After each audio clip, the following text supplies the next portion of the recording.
Thank you for coming on, Daniel. It's a huge privilege to have you on, and congratulations, you're almost at 200K now. Yeah. Hopefully by the time this releases. Yeah, we'll see. It's coming up fast, and it's just wild to think that it's at that point. I'm more kind of impressed at the amount of time I've been able to stick with it on YouTube. 4 years flew by now at this point, so that's the timeline of it's crazier to me, honestly. Yeah. All right. Well, today we're mostly going to be talking about the three main travel cards. That's the Venture X, Sapphire Reserve, and then the Platinum. But we're also going to get in some other credit card things, personal finance things, and then, of course, some YouTube things. Yeah. So you have all three cards, right? Or you've had all three? Yes. So currently I have the Platinum and the Sapphire Reserve, and then my wife has the Venture X, and I'm an authorized user under that card. Let's start off by talking about the Platinum. I feel like that's the most polarizing. Mm-hmm. So that was one of your first cards that you got, right? So that was probably credit card number, 5 or 6, I'd say. So I did the whole Chase trifecta first, had a starter card before that. I think I was really just I jumped into the Amex Platinum too early, I'd say, but there was just a great offer that at the time looked like it was a great offer. And in hindsight, it wasn't as high as what it is today. But back when the card was $550 per year for an annual fee, I think I got 100,000 points plus 10x on grocery stores and gas stations for the first 6 months. So all in all, I want to say I probably earned around 130K Amex points from that offer. Obviously, now you're seeing offers upwards of 175K. If they refresh that card, I'm sure we're going to see that top 200K at some point. So that's what I said. In hindsight, it was a great offer, but fast forward now, there's some better deals out there. But yeah, got it pretty early on, I'd say. That's one of those things about the Amex cards is they're only once in a lifetime, whereas the Sapphire cards, you can get them every 4 years. So it's not as big of a deal if you get a lower offer or they refresh it and hire that. Yeah. So what has been your experience with that? So with the Platinum card specifically, how I've liked, I really liked it at first because that was my first jump into the whole world of airport lounges. So I got the Platinum back in 2021, right around the time I started the YouTube channel. So it kind of went hand in hand with that. I was really getting into the credit card stuff, and that's why I was so passionate about it, talking about it on YouTube. But I also was just really starting to kind of, I guess everyone was coming out of the the pandemic, and travel was starting to pick back up, and I was really wanted to travel before COVID happened.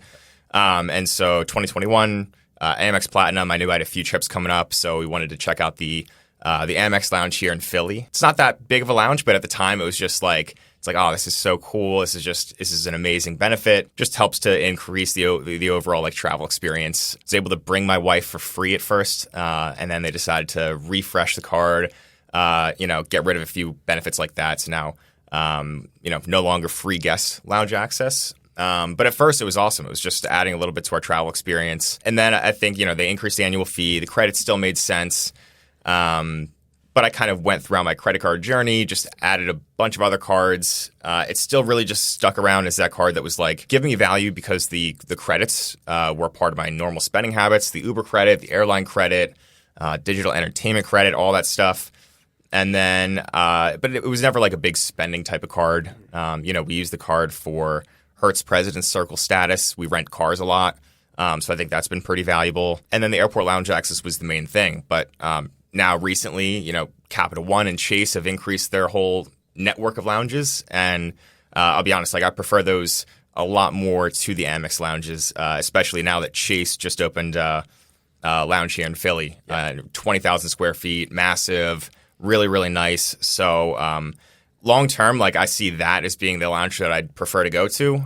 So we'll see. I really, and I think I'm going to make a video pretty soon about this. Just trying to think about what I want to do long term with the Platinum card. I think it's kind of become one that, it's maybe falling out a little bit of favor in my mind. But we'll see. It's still a good card. I think it's a card that, travel enthusiasts who go to many different airports throughout the country. They still have the largest network. So it's still a card that I think is worth it for mainly those reasons and the benefits. Yeah. Have you been inside one of the Centurion lounges since they've made that change? And is it less crowded now? So when it's hard to tell. I've waited in line still. We went ahead and added my wife as an authorized user on my account. So that came with, we'll call it free lounge access, but really you're paying, I think $195 per year for the authorized user card. So when you add up all those costs, it's just it was fine because we're in that travel era of our life, but we're also now kind of hopefully in the near future, eventually starting a family, maybe settling down a little bit more. So I don't know. I wouldn't say I've noticed any major difference. I think there's just been this huge uptick in people like traveling and learning about the credit card stuff. So I think, regardless of any of these changes, there's just more people that have the Platinum card and these premium cards. So all the airport lounges really do have some level of overcrowding. It just kind of depends on like the time of the day you're flying out of that airport. Yeah. I've always kind of talked about the Amex Platinum as a coupon book and a status card, but really, after I recently did a deep dive into the card, and if you use the Uber credits, the entertainment credits, and then the airline fee credits, the effective annual fee is really, really low. You pretty much just go to a lounge one time. So it's not actually that hard to justify when you do the math on it. Of course, you already have to be spending in those things already, or you're just, kind of lying to yourself and inflating the value that you're actually getting from it. But I think for the right person, it's a very, very good card still, even with almost a $700 annual fee. You just have to know what you're getting into. It's not as much like the next two cards we're going to talk about, where you can be more of a casual and get a lot of benefit. You kind of have to use those credits. Yeah. Yeah, I totally agree with that. It's kind of one of those things that you have to be honest with yourself on your spending habits. And if you're just pretending that you spend on Uber or pretending that you spend on something covered by the airline credit just to get value from it and to say you're lowering your effective annual fee, you're only lying to yourself at the end of the day. But there's people out there, and including myself, that's what every year I kind of make a video, like an update on that card and how I value it. And for the past few years, that effective annual fee has been extremely low, or sometimes, a negative fee, just because I am getting value from it. So I try to just every year be honest with myself and with any other credit card too, and see like whether it's giving me value anymore, whether I'm using those benefits. So now as I start to use that Amex lounge a little bit less, we'll see if I use it in other airports. I've been to plenty of other Amex lounges as well. But yeah, it's one of those cards it's made sense financially with the way the numbers work for a while. But I think it's kind of at least for me just changing. So I hope other people kind of look at it the same way. Yeah. And I don't think it's a bad strategy to, if you're not going to be traveling a lot the next year, to just downgrade it to the green card, get the clear credit, and then maybe re-upgrade it or look into canceling. Yeah, you can always. Yeah, you can absolutely. Like that's my view of it too. Like I could always come back to it if I wanted to. If I start going to airports that I wish I had the card, say I got rid of it or downgraded it, I could always go back to it in the future. So I'm sure they're going to update the card in another year or two as well, because now it's been 4 years since they last updated it. So yeah, it's kind of the way that I go about it. Yeah, I'd say the biggest area that it's lacking is a spending card, which kind of sucks because it looks so cool. Everyone loves. It's kind of like the Apple Card thing where they give you such a cool card, you want to use it, and then you're a little bit happier, like only getting 1%. But yeah, it's not a big spending card. So let's talk about the Chase Sapphire Reserve. You didn't go straight into it, did you? Did you get the preferred first and then upgrade? So yeah, I got the preferred first. That was like my first true travel card. So I got that before the Platinum, probably, I want to say fall of 2019, maybe. So it was a card that maybe even 2020, I don't know. It was, but I essentially had it for 4 years. And then I waited used it in that Chase trifecta, had access to all the transfer partners for a while, earned a ton of Chase points, transferred using that card, all that stuff. And then I just eventually passed the 48-month rule, was ready to get another sign-up bonus. And then last year in the springtime, I was able to get an elevated offer on the Reserve. So I kind of like did that whole downgrade thing, downgraded to like an OG Chase Freedom card. So I've a few of those at this point. And then not upgrade, but like kind of opened up a new account for the Chase Sapphire Reserve. So now I've had that card for about a year. Okay. Yeah, I just got that card like a week ago. The video's not even up yet. It will be up by the time this posts. But that's a pretty funny story how I got that card. I was in Austin to do a podcast with Spencer Johnson, and the guy that I flew out with, he was just recording for me because we did like a vlog / what I spend in a week. But he lost his wallet, or he left his wallet back at his house, and going from LAX to Austin, it only took like an hour, 40 minutes for him to get through. But when it was time to fly back to LAX, it took like 2.5, 3 hours for him to get through TSA. So we actually missed our flight. I stayed behind and waited for him. And then he had to go, like he had to be back the next day. I didn't know that. So he took like an overnight flight, spent a bunch of money on that. And I was going to fly with him at first, but I was like, it makes more sense to just use points, stay at a cheap hotel. But the next day, I had like 8 hours, 9 hours before I flew, and I was kicked out of my hotel where I had to check out. And I was just sitting there like, man, it would be really cool to be able to go into that Austin lounge. Yeah. So I actually did a Watch Me Apply. Like inside of like a closed down breakfast area of like a La Quinta Inn that I was staying down. Oh, wow. It was pretty funny, but I was able to get into that lounge, and before it shut down, I think it shut down today actually. Oh, did it? I know it was coming soon. I've been there once or twice, and it was a cool little lounge, for the time being.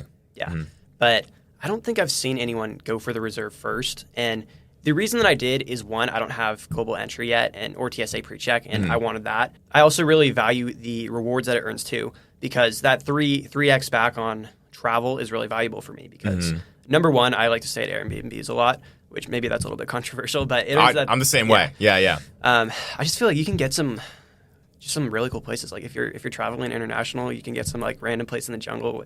You can find some really cool views. Yeah, I stayed in not to sidetrack you, but I stayed in an Airbnb in Cape Town a few weeks ago, and cheaper than a hotel was actually, and better views, better location, everything like that. And we got to also like save some money. It was already pretty inexpensive being there, but save even more money by like cooking at home sometimes. So definitely I see Airbnbs as a good thing. So definitely good for 3X. Yeah, and another reason why I like that 3X category outside, a lot of cards only earn more on travel if you're booking it inside their portal. But one of the reasons why I like that is because if I'm booking directly through an airline, it's easier to change up my flight or hotel redemptions. For example, flying here, I booked it through I think it was like Expedia or some travel portal. But I got an email saying that there might be like a weather problem in Chicago, and it gave me the option to change my flight. But when I went to change it through American, because I booked it through like a third party, it was a bunch of extra work. So I'm like, I'll probably be fine. But yesterday it took like an extra 6 hours,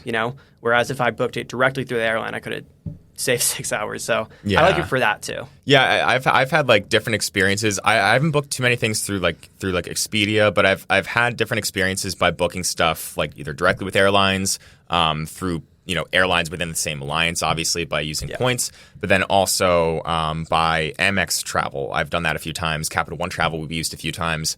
The support's been pretty good for those. Anytime I've had to make some changes, like the day of travel for some Amex travel portal flights, they've been pretty accommodating with that. So yeah, I think some people don't love that like a lot of credit cards require you to use those portals to get those higher multipliers. I don't mind it so much, and but I do find myself using the Sapphire Reserve a lot just because sometimes I am finding better deals by going through maybe the airline directly or like we said through Airbnb. So getting the 3X back on that is just a nice catch-all travel card to like know you have that in your back pocket. Yeah, and then another thing that I like is it's very simple. How everyone is pretty much getting a $250 effective annual fee. You don't have to do any crazy Excel spreadsheet calculations like you would with the Platinum. So it's really just a question of how much you value that lounge access as well as that 50% boost. Yeah, the 50% boost is a nice thing that I think if you're earning a lot of Chase points, it's nice to have that in your back pocket as well. So I've used that maybe once or twice. I like to try to save my points for the transferring if I can. But yeah, there's a ton of good things going for the Sapphire Reserve. So in my own personal life, I've been given that the edge to the Sapphire Preferred. But I think there's definitely going to be a good portion of the population that's better off with the Reserve just because of that easy to use $300 travel credit. That it's very, very broad. Parking garages, tolls, like all that stuff counts towards that credit. So it's pretty easy to kind of use that up in the first quarter of the year, to be honest. Yeah. It also has the best downgrade path, too. You can go to the Preferred or even to one of the Freedom cards, which are good cashback cards. Yeah, I love that Chase has that as an option. That's kind of like a negative towards the Amex side of things that, you can downgrade to like a Platinum, like you said before, to the green card, but there's still that annual fee there. And, I like that at least, worst case scenario, if you're not finding that card valuable with a Chase card that has an annual fee, there's an easy downgrade path. So I've always viewed it as like a risk-free type of thing. And that's why I usually recommend people go with the Sapphire Preferred first. It's that lighter annual fee. See how that is for a little bit. You can always upgrade to the Reserve if you really want the more premium benefits, or you can downgrade after a year and, no harm, no foul, kind of going down to a Freedom card. But at least you got the sign-up bonus and all that stuff. So I still think it's good to have a Sapphire card regardless. But if you need to downgrade in a worst-case scenario to no annual fee, you have that option. So that's nice. Yeah, and then another big L for the Platinum card is canceling that might land you in pop-up jail too. And then if you want to eventually get their business cards or something, that might not be an option. Yeah, I'm almost like secretly, not hoping I land in pop-up jail, but I feel like that always, as a credit card YouTube person, I think that always lends itself to like making some videos to explain what happened or how you're going to change that situation. So I've never had it happen myself. I don't think I have any videos like talking about it, but I know there's plenty of other people that have had issues just doing stuff. So we'll see. But hopefully I don't land in pop-up jail. But if I do, I'll make a video about it. Yeah. And then how do you view the Venture X? Relatively new player on the block. I mean, it's a couple years old now, but yeah, it was a card that I never like when I initially got the platinum card and like started getting some of those other cards. I never planned for it to be a part of that. Like, so I was probably already like, I don't know, 7 or 8 credit cards into the credit card journey before that card even got like announced and released to the public.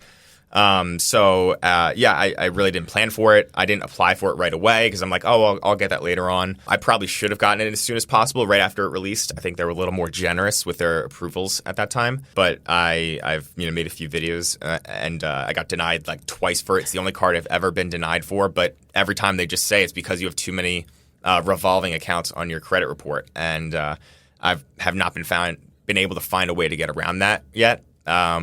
Maybe in the future, I might apply for like the Saver card and then eventually upgrade it, or maybe, I don't know. Like, I'm a Capital One customer. I have bank accounts with them. I had a car loan with them, like all that stuff. So, there was really no reason for them to deny me other than like I just wasn't their target customer based on whatever their system identified about me. Obviously, I don't pay any interest. I don't carry any balances. So they probably see that stuff. Yeah, but it is what it is. I think it's a card that is the easiest to justify for anybody right now. If you live in a city that has a Capital One lounge, if you're flying out of one of those airports, I think it's a must-have card. People are saying in those cities that those lounges are getting a little crowded, but they've also been good with their system of I've had to wait in a Capital One lounge line once or twice, and they've been pretty good about their system for getting people in.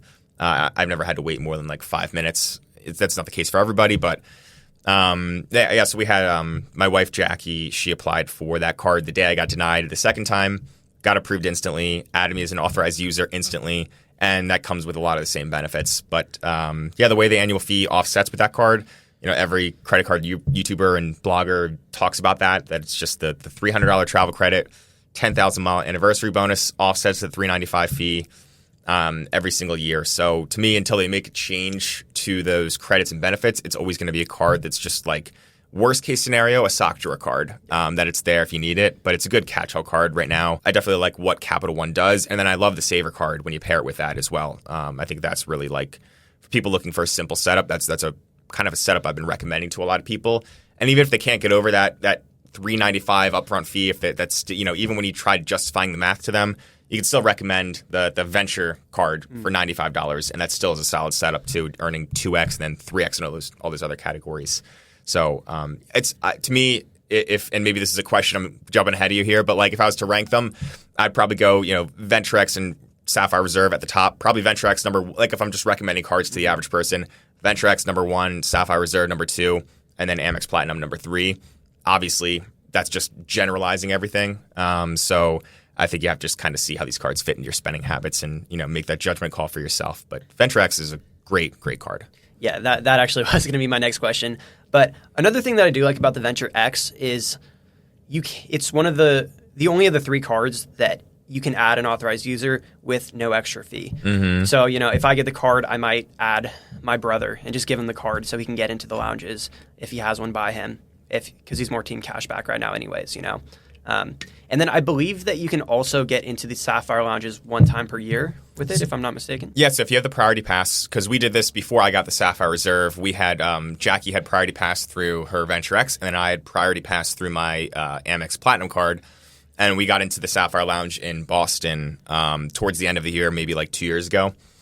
And yeah, they let you in 1 time per year with a priority pass card. So, but also now that I have the Reserve, like you were kind of just saying here, you get the complimentary guest access to the lounge with Venture X and with the Sapphire Reserve. Both of those are a leg up on the Amex Platinum. I think the Sapphire Reserve does charge you for an authorized user card, but there's no need for me to add Jackie as an authorized user yet. I'm sure in the future there's probably a path where they follow a similar way that Amex did that, where they take away the guest lounge access. But for now, the current status of things, just being able to bring bring my wife, bring somebody else. Like we went to we were flying back from Denver for a cousin's wedding last summer, and I was flying back with my parents, my sister, Jackie, and me. So we had 5 people there, and we were able to get everybody in using Jackie's VentureX and my VentureX authorized user card, all into the Capital One Lounge in Denver for no extra cost, and we were fine. Like I think that was one of the times we waited for like 5 minutes, but they let us in no problem. So that's definitely one of those benefits that, like, if we're talking about these cards, if you're getting them for the airport lounge access, you got to give the edge to the VentureX and the Sapphire Reserve for that right now. Yeah.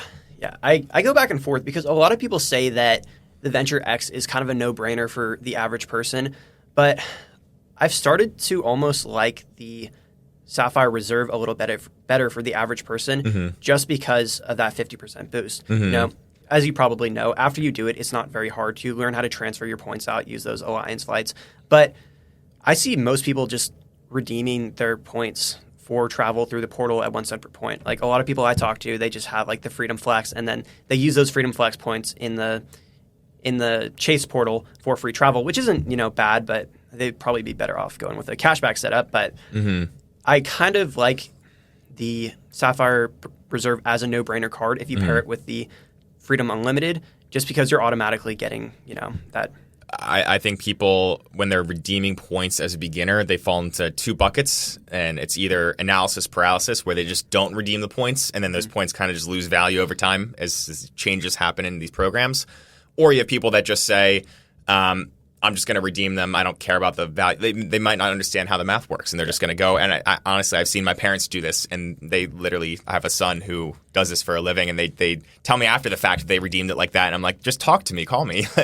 But so yeah, that's kind of those 2 buckets there. People don't know what to do, that they freeze up and they don't redeem them at all, or they just do 1 cent per point. So to that point, yeah, I think the 50% boost is really great for people to have, just as long as they know that, like, when you go through a travel portal, the prices are not always, they can be the same, or sometimes even better, but you always have to kind of cross-reference with like other outside sites, make sure you're getting the best price, because obviously if you're paying more in the travel portal, your cent per point value is actually technically not as high as 1.5 cents per point.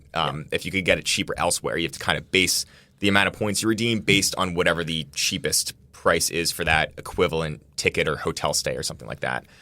So it's something to consider, and that's kind of getting into the nitty-gritty of it. But for the average person, the 50% boost leaves a lot of room for that, like, margin of error there in the pricing, of the portal versus outside the portal. Yeah.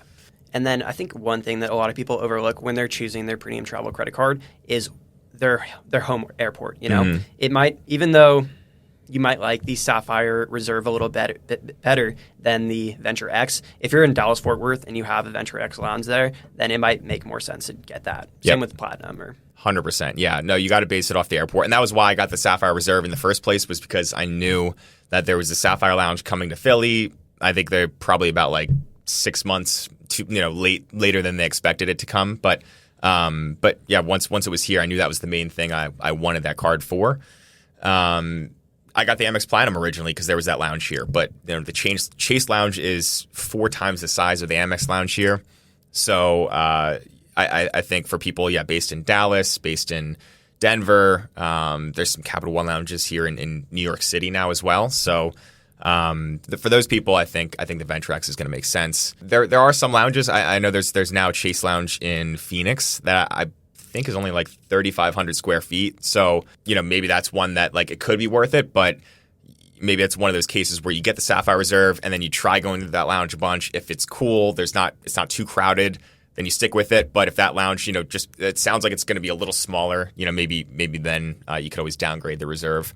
But yeah, I think judging your home airport to guide which one of those cards you choose is a good strategy. Yeah, that's a big reason I got the Reserve over the Preferred, or the other 2 pre-name cards, is because they're building a Sapphire Lounge at LAX pretty soon, which is my home airport. Nice. I've still yet to be in LA somehow out of all my travels. But how have you found, like, getting between terminals, or like that process? I feel like I was doing research, and it can be like challenging sometimes. It's one of those you have to, like, really jump around kind of. Yeah, I mean, the roads are kind of annoying, and it's a big airport, but I've just been dropped off at whatever terminal and then that's work. So that's fair. Yeah, I try to fly out of John Wayne, which is closer to me, but most of the cheaper flights are at LAX, which is a little bit further. Yeah, it's kind of I all the best flights for like especially for points and miles in this area on the East Coast is like going out of Newark, JFK, or even Boston. Philly has a few flights that I've done internationally, but for the most part, I'm usually traveling to one of those airports, which kind of stinks, but it is what it is. I'll take a quick hopper flight over to Boston or drive 2 hours to JFK or something like that. Yeah. And then the last question with the premium travel credit cards is, do you see a Citi Strata Elite coming soon? I've heard a lot of rumors about that. I'm gonna, if I was to bet on something, I would say yes. I have no clue, but I feel like we've heard so many rumors over the years. I think for a while we thought that there was nothing coming from the Strata Premier, and then all of a sudden that got rebranded out of nowhere. And so, I feel like eventually we'll see something, and I really hope so too, because I feel like last year there was just not much that was new in the whole credit card world. Amex Gold Card got updated, but really not too many new things. So I'm hoping just for the sake of the news cycle around credit cards, we have some refreshes, just to make some more videos and see how that shakes up the way we compare that card to these other three. Because I've a friend who still has the Prestige card that got discontinued a few years ago, and he loves that card still. It's a very, very good card. So a little too powerful that they just got rid of it. So we'll see. Yeah, I really hope they do though. Yeah, I'm a big fan of Citi cards. I really like the Strata Premier and the supporting cards with it too. But, yeah.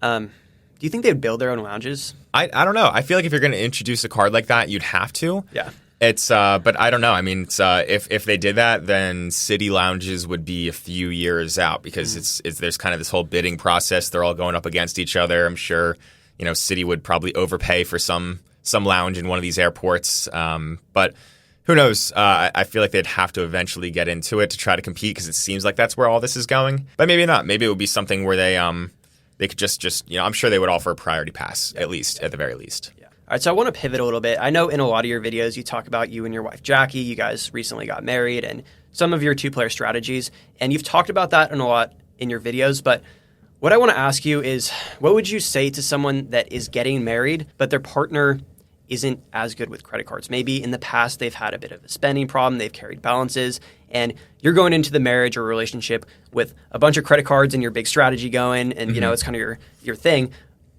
But how do you handle that if you're marrying more of a spender and someone that's not as good with credit cards? Yeah, you have to just have really open and honest conversations. I think, honestly, these types of conversations are the ones that will really help you decide if it's worth marrying that person and being with them for the long term. So credit card rewards and travel aside, I think me and my wife, Jackie, we had a lot of these conversations, and we do think about money and our finances in a lot of the same ways, and she's been just as good with budgeting and tracking stuff, if not better at times than me. Like, she's the one that will say, hey, we got to update our budget on a Sunday morning, and I probably have something else that I need to do, and then I'm like, oh, I'll get to it tomorrow, and then she yells at me a day later, and she's like, you didn't budget. But no, we always budget, and we make sure it gets updated, and we've been really, really diligent with that, especially just kind of leading up to the wedding and leading up to having all these milestones in our life. We've been trying to make sure we're on top of things. And I think if you're trying to have the conversation with a partner about this, it's just really saying that, listen, this is important because this is going to make sure that we have a happy and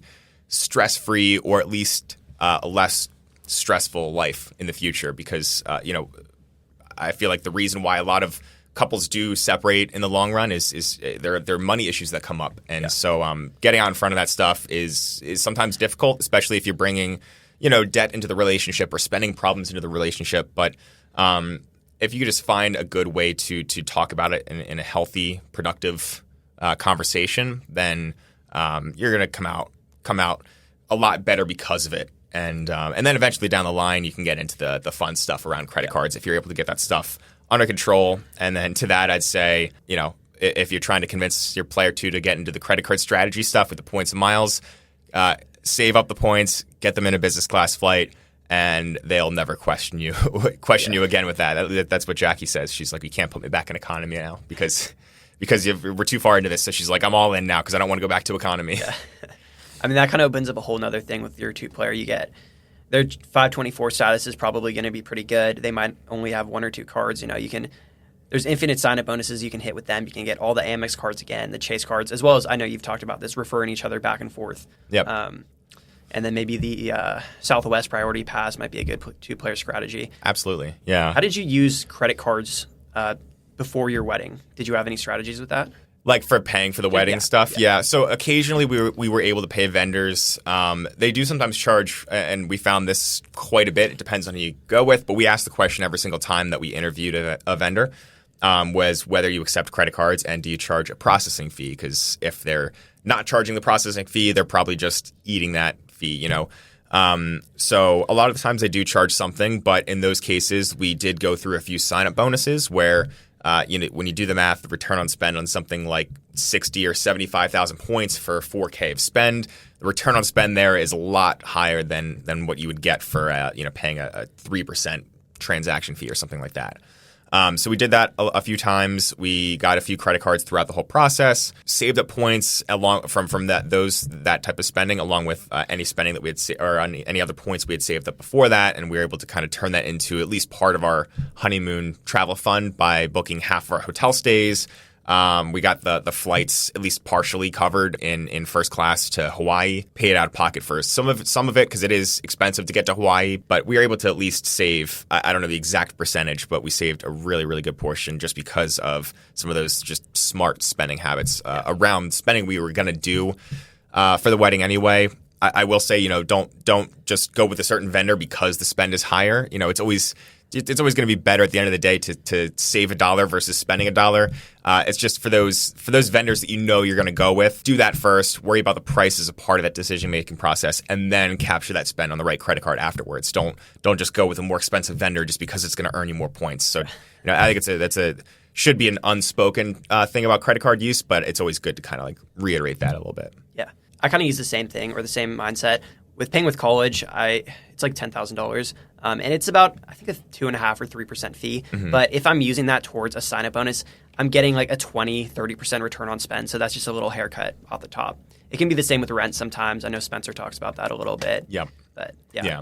No, it's you just do that math in your head. And some people will be okay with that. Other people prefer to not go through that. So there's a number of different strategies, and it all depends on your spending habits and your comfortability around that stuff. Yeah. And then I had a couple specific questions that I wanted to ask you. So would you rather earn 4% back on your Amex Gold on dining or 3% back on your Sapphire cards?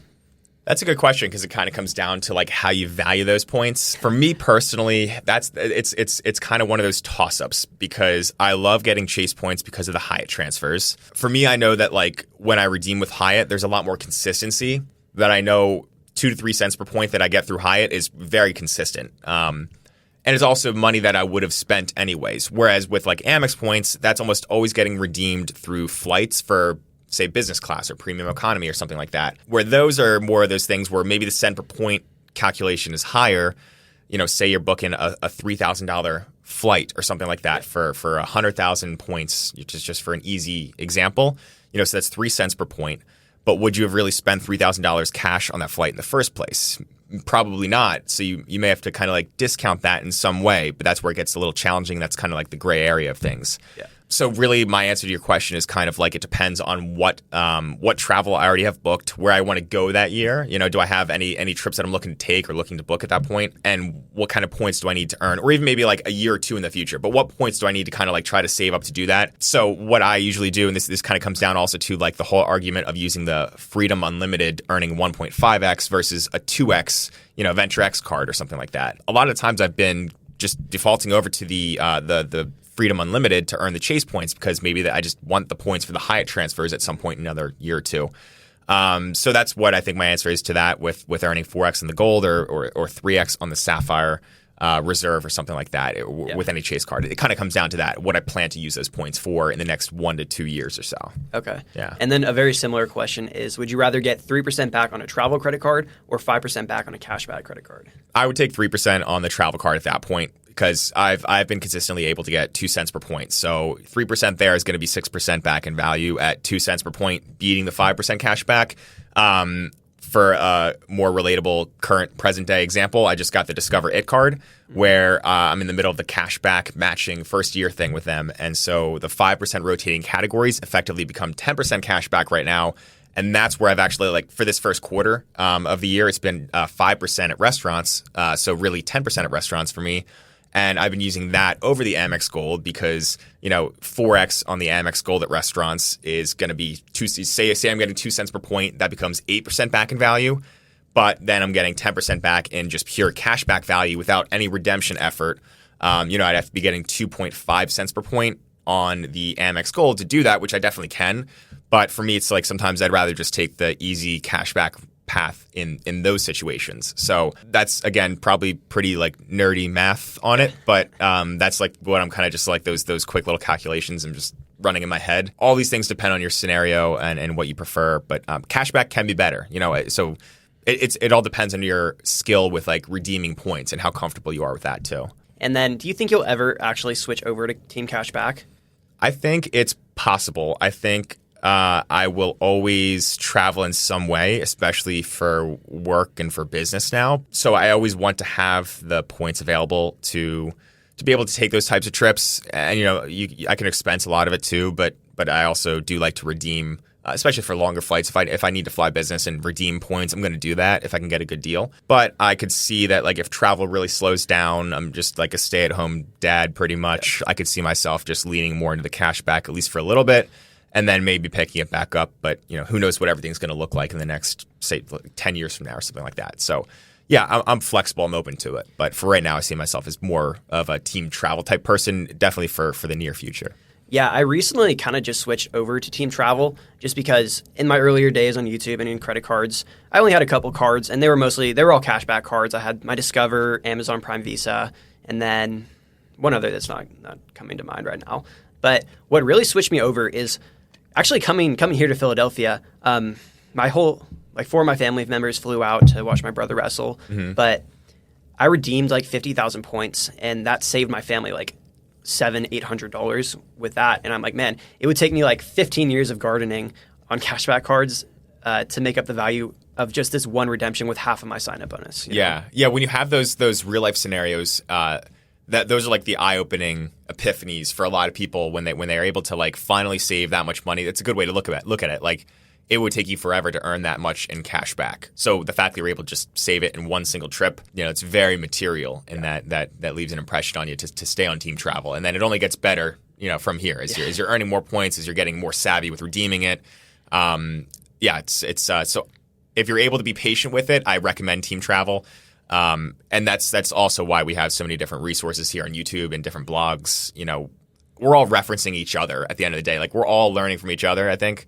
So I'm going to try to stay up to date on as much of this stuff as possible and make content about it to help people learn it. Hopefully make it a little easier to digest than it was for me when I was just trying to source this stuff on my own. So there's resources out there, which is really, really nice as well now. Yeah, I think a hybrid setup can be really powerful too. Like, let's say you're running the Chase Trifecta. That doesn't usually have a good card for groceries. So getting a custom cash or one of the AAA cards and getting 5% back on groceries might not be a bad idea. Yeah, I kind of use the custom cash right now as like that 5%. And I have the City Strata Premier, so I can turn that 5x City points from that card into travel and transfer it.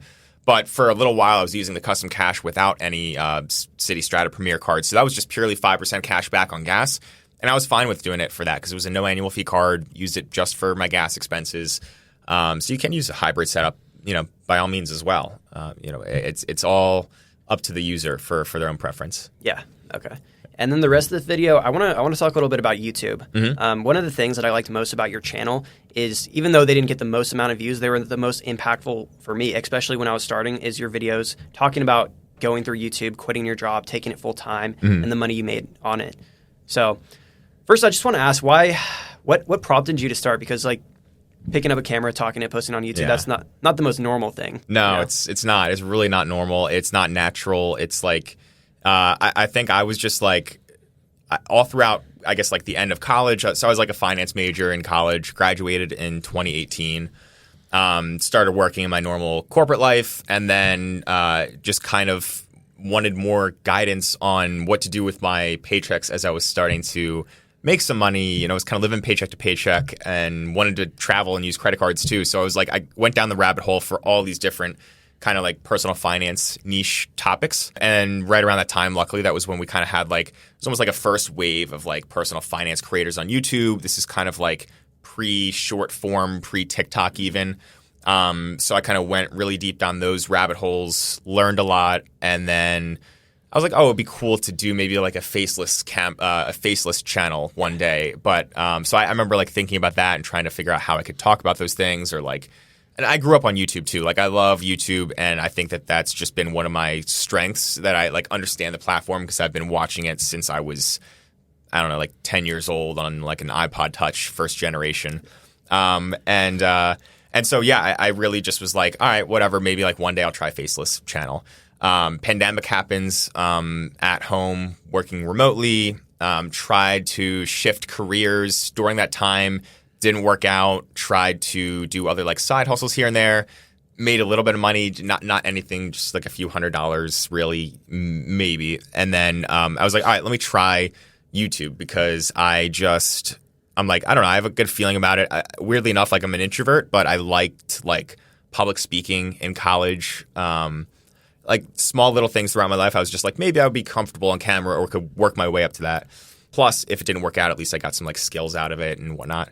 So eventually, like January 2021, I just picked up the camera, tried to film a few videos, did some research, and like, you know, got like not really many results at first for the first like 3 or 4 videos. Made a video about the Amex Platinum one day unboxing it, and then that got more views. So that was a good hint that like maybe people wanted to like see more stuff about this.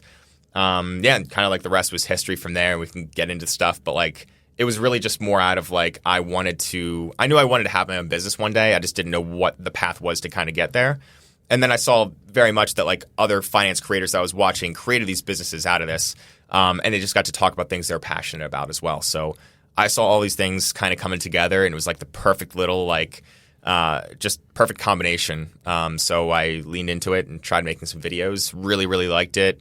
Wasn't great at first, but pushed through it. And then, yeah, I just have like loved it every single day since, and eventually just quit my job. And that was like 3 years ago now. So, yeah. Yeah. I want to talk a little bit more about the process of you quitting that job and deciding to take it full time. Mm-hmm. And I don't know how deep you want to go into it, but did you ever have like an FTM, like a F this moment where you were just like, you know, I'm tired of this job. I'm not finding purpose in it. I'm going to take this YouTube thing full time. Yeah, probably about 2 days before I quit. Really? just was like, I don't know. It was like, I was at a job right after college it was one of those jobs that like, I worked for an insurance company, got to like, work in the construction industry, like looking at numbers for these construction companies, analyzing financial statements, and like talking to the entrepreneurs that started these construction company businesses. I didn't love it and see it as my next like 20, 30 year career, but I didn't hate it either. It was one of those things that I just like, I liked the people I worked with a lot, but I knew I needed to like make some sort of a change, or otherwise I felt like I was going to get like stuck down that career path. So I changed jobs around the same time I started the YouTube channel. But really like kind of like did that a little bit too quickly and didn't love that job much at all. I liked a lot of the guys on my team. Wasn't a fan of some other people in the organization. And so eventually it was just like, I don't know, I was not liking that job at all. And it was kind of like draining a lot of energy out of me. A lot of things that people go through where you feel it like taking away from your work-life balance because all you're thinking about is like dreading that job and whatnot. And at the same time, I knew that I had the YouTube thing where it was like that was absolutely energizing me, even though I was doing it like, you know, as soon as I was done work at 5 o'clock, I would work from 5 to 9, you know, filming a video or scripting or stuff like that. And so when I saw that like the YouTube channel was pulling me in that direction and the job was pushing me away, it was almost like double the force pushing me towards YouTube. It all like made sense that like if it wasn't like I was making a ton of money at my job, it was fine, but it wasn't anything crazy. Really didn't want that career path or being with that company. So I was like, you know, worst case, I could always just quit and find another job. But I also saw the YouTube thing, a path that I thought would work out. And eventually it did a few months after quitting. So kind of took like a little risk, but I felt like I had a lot of savings. And it was the time in my life that I wanted to take that risk because I was like maybe like 25 or 26 at the time. Yeah, I remember, I mean, I'm a lot of steps behind you, but For me, I just turned 21. I still have like a year and a half left of school, but I never really wanted to go to school.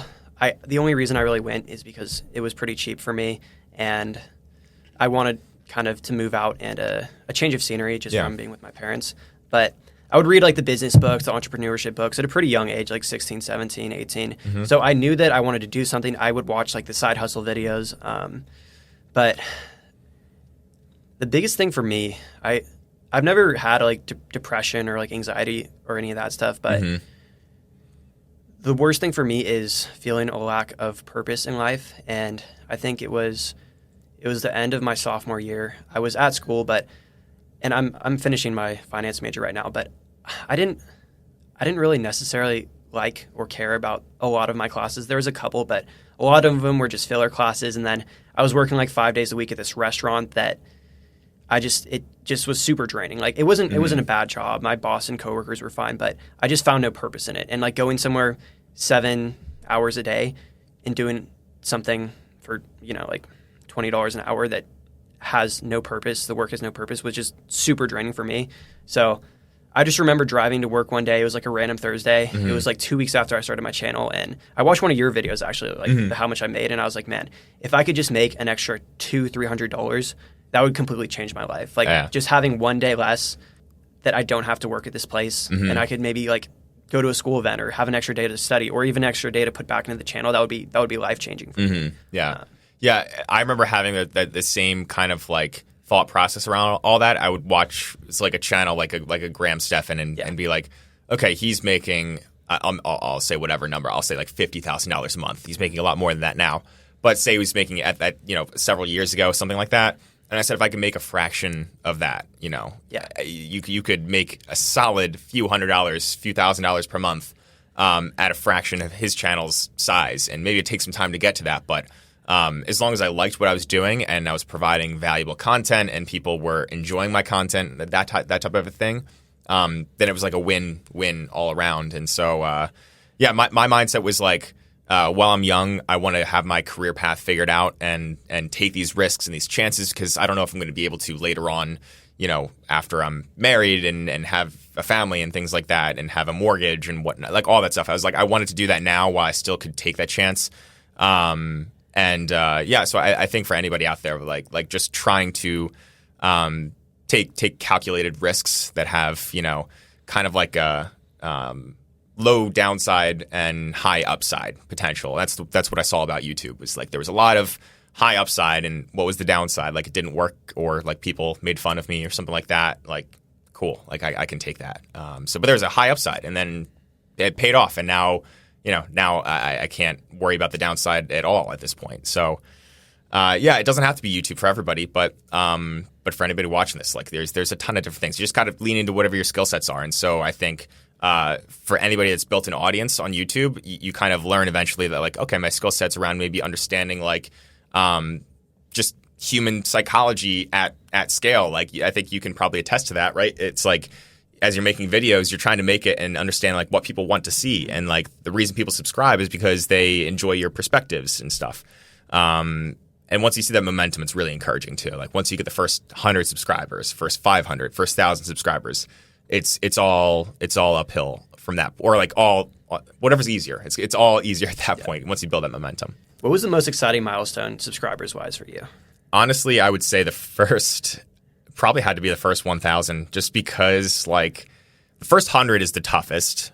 First 1,000 is the most, just because that's the first time you see like in your YouTube studio, you see like the number change. It just looks like a bigger number with one more digit in there. From there, it really is just about like the momentum of it, and like, but once you're able to like build a little bit of momentum from nothing, that's what's the most rewarding to me, at least. Going from that 0 to 100, 100 to 1,000 takes the longest time, and then it's kind of one of those exponential curves that you see a lot of YouTube videos talking about. Like the first $100,000 is the hardest to save, to earn. And then it gets a lot easier to reach $1 million at the end after you do that, just because things compound. And the same exact thing is true for YouTube, or really a lot of other things in life, just relationships, friendships, all that stuff kind of compounds. Business compounds over time. So it's the first with YouTube. First 100, then first 1,000. Everything else has just been, extra on top of that. Yeah. And another reason why I liked YouTube so much, and I don't know if this is probably something you'd be able to resonate with too, is if I just go and work like a normal finance job, maybe like a advising job, I can help maybe 1, 2, 3 people a day. But I mean, just this last month with my channel being as small as it is, I got like 40,000 long form views. Maybe only 1,000 of those people actually like watch my full videos and learn something, which that's probably conservative. But even in this 1 month, just those 1,000 people is way more than I could touch and impact in a year, Yeah. The coolest thing for me that I didn't expect was like people will start sending emails and they'll start sending like DMs and obviously like commenting in videos, just like saying something cool they did or they learned or whatever. And so once you actually see people doing that, or like I have a budgeting video going out later today in probably like another hour or so. And it's a free budgeting template and people, like I had tens and tens of thousands of people download that budgeting template, and then like people have reached out afterwards and been like, that was like just a great turning point for me to like track my spending and get a good like understanding of where I'm at. So it's like when I'm able to provide those things that like I'm using myself, like it was just something I made because I needed it in my life, but I'm able to like take that and now like leverage social media to push it out to more people with no extra effort other than just making one video. Like, that's just like mind blowing to me. It's amazing, and it's just a really cool like side effect of like doing what we're doing. After you made that switch and you decided that you were going to do it full time, did you have any like moments where you kind of not necessarily regretted it, but like those times when you wake up in the morning or you wake up at like 2 a.m. and you're like, yo, what am I doing right now? This is crazy. I don't know. It's kind of weird. Like, I think there was moments where I was definitely obsessed. Like I was very obsessed with it, and I would wake up in the middle of the night just to see like what a video view count was. And you probably relate to that, right? Like I think it's a YouTuber thing. Like you see like, okay, is it a 1 out of 10, a 2 out of 10, or is it like how many views does it have? Did people subscribe overnight? Like I remember doing that, and it gets better over time. But like that was something I was just obsessed about for a long, long time. And then I don't think I ever regretted it. I think I was fortunate that like after I quit, I had my best month in maybe like February or March, just a few months after going full time. So like quit December 2021. I think March of 2022, I had a video really like take off, and then got some good subscribers from that. Started making like decent money. I think I actually passed my salary from like my gross salary from my job, and so that kind of like took the pressure off pretty quickly at that point. And then it was only like up from that point. So that was more luck than anything, that like the timing of that video happened 2 or 3 months after quitting versus like a year after quitting, because sometimes that doesn't work out like that. But that took the pressure off and made me realize like, okay, I don't have to like I didn't have any regret, I guess, at that point. I just kept pushing forward. How did your family react and people around you when you told them that you were quitting kind of the safe traditional finance route? I told I didn't tell my family or anybody until my wife, my girlfriend at the time, now my wife, knew about it because we lived together, and so I couldn't keep that a secret from her. I told her don't tell anybody else. She told her parents right away though. So her parents, they knew about it from like literally like subscriber number 1. And then I didn't tell anybody else, didn't tell my family until probably the end of that first year, when I had maybe like closer to like 3,000 subscribers, probably like November or around that time. Because I was like, at that point, I was like considering quitting, and I wanted to like make them aware that like, hey, I have like something that's generating income, that like I kind of want to change careers a little bit. Maybe my original story was that I was going to just like quit and try to like reset my career in some way and try to find a different job, but at least I had some income coming in. So I told them probably around like November of that first year, like 11 months into it or so. And then friends, I probably told a few months later. Like my initial plan was just to not tell anybody until like people found it.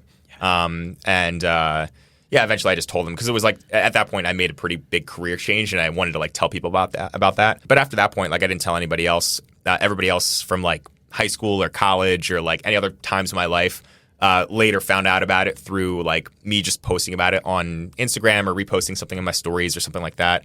And then I just get people reaching out from previous times in my life being like, oh, it's awesome. Like that's really cool what you're doing. And like they actually like, actually ask for help and things like that with these things.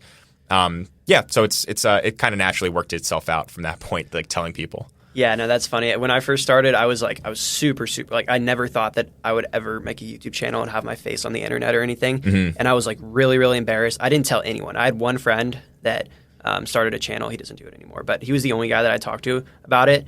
I didn't tell any of my friends. Still, I just started telling most of my friends like just now. A lot of people don't even know that I have one still. Yeah. I didn't tell my parents like 3-4 months until after I started it, and they kind of just found out because they like saw my tripods and stuff. Yeah. But I got a little bit of kickback. Like some of my family members thought it was like pretty whack.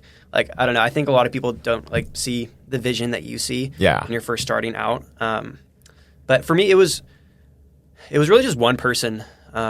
Like 3 or 4 months after I started with just like 100 subscribers, like one of my friends was like, "Yo, I actually think this is really cool what you're doing." And that was really helpful for me because like I never had anyone like kind of see what I saw in it and like think what I was doing was actually cool. So just that one person like saying, you know, that was big for me. That's all it takes. It takes a little bit of support, and then I think you've probably maybe seen this too, is like the community on YouTube as you find other creators and things like that. Yeah. Everybody's all really supportive in that way too. And then like the network you kind of build out from there. The networking aspect is also really, really cool as you go through the whole journey.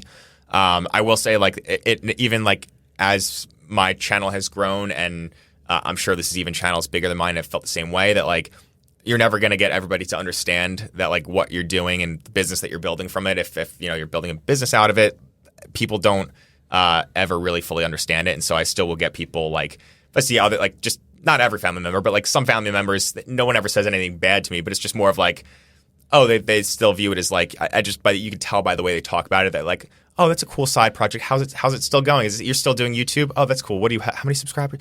And so it's more of just like a thing that like they lack the knowledge about it and about the business side of it and like all that. But if everybody knew how good of an opportunity YouTube was, to not only like spread the word about something you're passionate about, but to also build a business and to help people, more people would be doing it. And I think more people are waking up to it in today's world, but we're still you might feel late to the game, but trust me, like you're still very, very early to it in the grand scheme of things. Kids want to be growing up to be YouTubers for a reason. So. Yeah, I was going to say, I think a lot of people, especially like 20s, 30s, are coming around to it. And now pretty much all young people, because I think most people are growing up on YouTube who watches, TV nowadays. Yep. But I mean, that's a lot of my family members and like mostly older most people still kind of view it as like making like funny little videos. Like a lot of people don't see it. I think that's just because of like the size of my channel right now. But yeah, I mean, I mostly just like view it or like tell people like, oh yeah, just a thing on the side. I'm just making these videos for fun, even though just like to kind of make them happy and like end the conversation. But with YouTube specifically, there's so many businesses and things that you can grow out of it. The growth is exponential, which is one of the things that I like so much about it. And I think if you're getting started and you have this vision for it, it'll take a while for other people to see that. And you don't need other people to see that. No. It doesn't matter. You don't need that validation. But. Yeah. You just need to have your own vision for it, and just be willing to kind of put on the blinders a little bit to that, because it doesn't affect you. It's you have your vision, I had my vision, and so you just have to kind of like, you're kind of playing a game against yourself in a way. Like even if you're comparing yourself to other YouTubers, like it really is. I'm not the first person to say this, but like a rising tide lifts all boats. So like, even though you might think you're comparing yourself to somebody else, I'm comparing myself to other people. Other people are, like there's so many different like just levels to the way people can compare themselves on YouTube. But like everybody, the most important thing is that more people are coming to YouTube still somehow. Like it's just wild, the shift that there's been from traditional media to social media and like YouTube specifically. So there's more attention on social media. There's more people that are going to be graduating high school, graduating college, coming into the real world, and then searching out the content that we're making on the platform here on YouTube, actually finding us through YouTube search. So it's like, when you have that mindset around it, like the only way to go is up in the future here. Yeah, and the best thing for me is just recently connecting with these creators like you, Stan, Spencer, Anthony, Fern, that do take it full time, because previously before this, I was just kind of doing it by myself and not talking to anyone, and I've been wanting to do it full time, and after I graduate, plan to in like a year or two, but before I go back and forth and I'm like, man, is that just a stupid, crazy little dream? Am I just making these silly little videos for no reason? But after talking to guys like you that have successfully done it full time, it's cool to see people that think the same way, kind of. Yeah, it's really been cool to like connect with people, and like Spencer was somebody I knew before he went full. Like I knew him when he had probably like 100 subscribers, right? And like now he's grown it into a thing that he's done full time for like another like probably 2 years at this point. So it's cool seeing that, and it's all very, very possible. And the more you just like you learn about this whole industry, the more you see how people are tackling this business in their own different way. Like everybody's doing their own thing, but it's all similar-ish.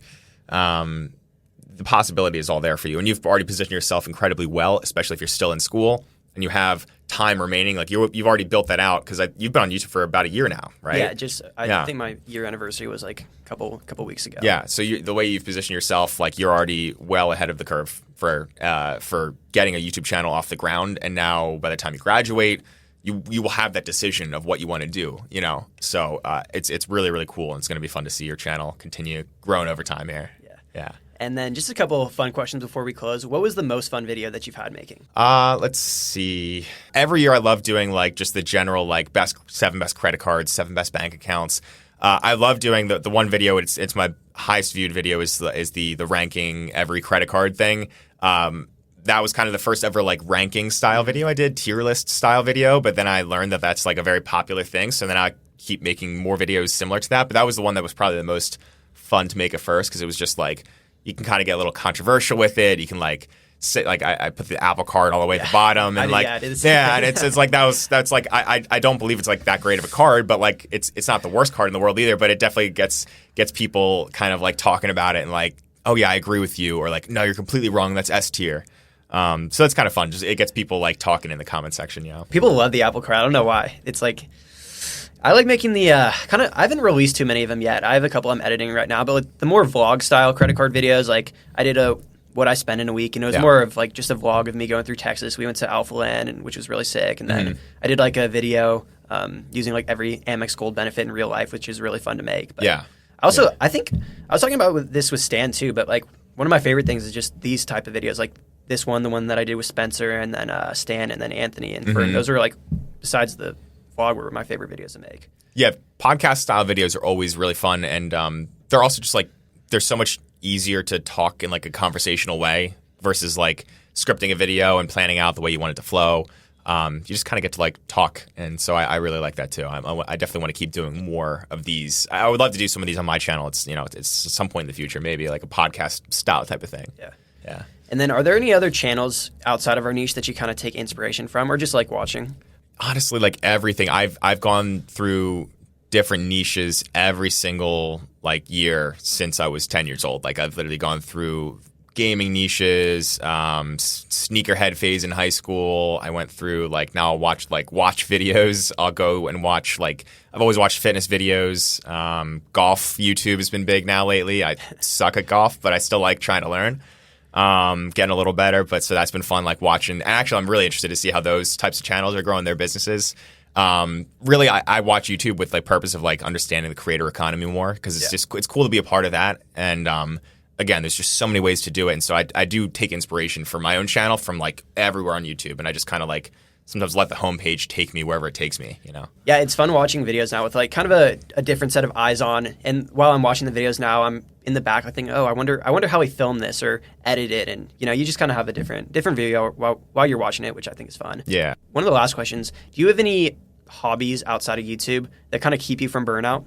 Yeah, I mean, really, travel has always been one for the past few years. Very low key type of guy. Like I'll go to the gym. When I'm not busy, I'm really trying to go every day. I've been pretty busy lately, so it's been maybe like every other day. Walking the dog. Really, we got a dog 6 months ago, so now just taking him around, going out to dinner, like hanging with some friends. Really, like I'm a very low key type of person. So, I mean, for a while it was like basketball in high school, playing sports and stuff. Now I think I'm trying to pick up golf a little bit, like I said. So that'll probably be like a summertime type of hobby, but really laid back, just more relaxing than anything. Yeah.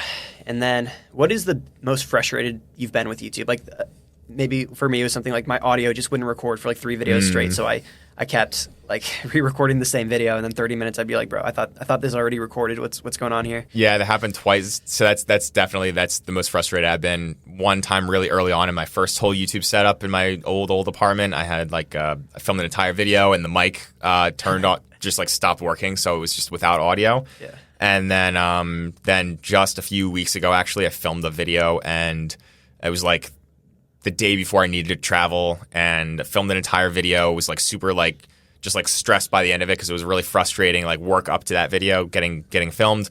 And then I went to go look at the file, and it was corrupted somehow because I guess I turned off the camera too early. I didn't realize that was an issue, and so it gave me this .RSV file or something like that. So I had to find some sketchy website. Like they offered to like potentially like uncorrupt it and find the data in there to get the video extracted. Did that, and then turned out there was no audio when I did that, so I emailed customer service. Thank God somebody replied right away. I have no idea where this website was based out of, but somebody replied right away somehow, and then they're like, let me take a look at it. They did it, and then it was all good to go. But that was good. Really, really stressful. So that's probably the most frustrating. Yeah, at least it turned out good. Yeah, it turned out just fine. So I forget which video it was, but it worked. Yeah, and then last question. If you had just a minute to talk to yourself 4 years ago when you were just starting out, what would you tell yourself? I mean, I would just say just don't worry about other people's opinions. Continue delaying gratification. Like, just continue thinking long term. That's something that I've always really been big on. Just a lot of the things that I'm doing right now today are things that I've thought about doing 2, 3, 4 years ago. So it's like just kind of like not trying to change my content to like I don't know, to like make the algorithm happy or something like that. Just really trying to like put out content that I know people want to watch, stay consistent, and just really think long term. That's the one thing I would tell myself. Don't try to like take and I really have always been a big supporter of the idea that you don't take the short-term money. You know, there's plenty of brands that reach out, plenty of different deals that could have been done, but don't ever like sacrifice your channel for the short term over the long-term vision of what you want it to be. So, yeah. All right. Yeah. You got anything else to add? No, man, it's been good chatting, good meeting you here, and really cool new YouTube studio. No, this is not my YouTube studio, unfortunately, but I want to check this place out more. This is pretty cool. So pretty legit setup. Thank you for coming out here across the country. You know, I really appreciate it, and I'm happy to stay in touch. It's gonna be good to see where your channel goes. Yeah, thank you. Appreciate it.